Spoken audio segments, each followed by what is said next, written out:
The human race, wow.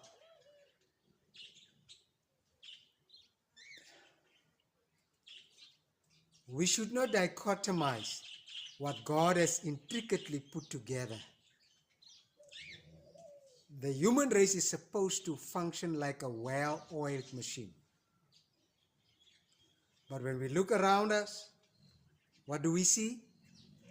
Schisms, chasms, categories, separation. We struggle to coexist. I can understand where this is coming from, the different schools of thought. We get those who have a keen affinity for religion, while some others have some skill and acumen for philosophy. And there's a third group. They have an insatiable desire for science.